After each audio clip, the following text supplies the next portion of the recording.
अब पढ़ेगी सिंध तो बढ़ेगी सिंध सिर्फ दावों तक ही महदूद है। अरबों रुपए का बजट भी तालीमी मयार में बेहतरी न ला सका। तालका दौड़ यूनियन काउंसिल नाठियानी के गांव गुलाम कादर शाही में बच्चे आज भी जमीन पर बैठकर तालीम हासिल करने पर मजबूर हैं। स्कूल गुलाम कादर शाही यूसी नाठियाणी में आहे। ही स्कूल 2001 खां हलंदड़ आहे। हिन में 60 ॿार पढ़ंदा हुआ। 2023 जे बरसातनि सबबु स्कूल जो कमरो उहो रही पियो। हुन फर्नीचर वग़ैरह ख़तमु थी वियो आहे ऐं ॿार हींअर पट ते वेठा आहिनि। 2023 के सैलाब ने जहां इस इलाके को बुरी तरह मुतासिर किया था, वहीं इस स्कूल का कच्चा कमरा भी सैलाब में जमीन बोस हो गया था और फर्नीचर भी टूट फूट का शिकार हो गया था।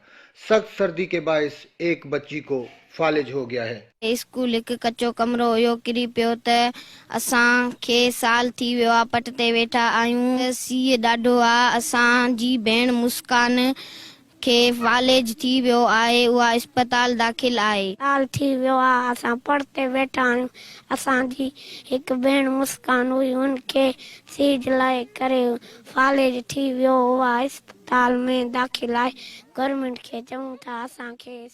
एक साल का अरसा गुजर गया मगर बच्चे आज भी जमीन पर बैठकर तालीम हासिल करने पर मजबूर हैं। स्कूल के बच्चों और उस्ताद का कहना है कि हमारे स्कूल गुलाम कादिर शाही के लिए इमारत तामीर करके दी जाए ताकि बच्चे बाआसानी तालीम हासिल कर सकें।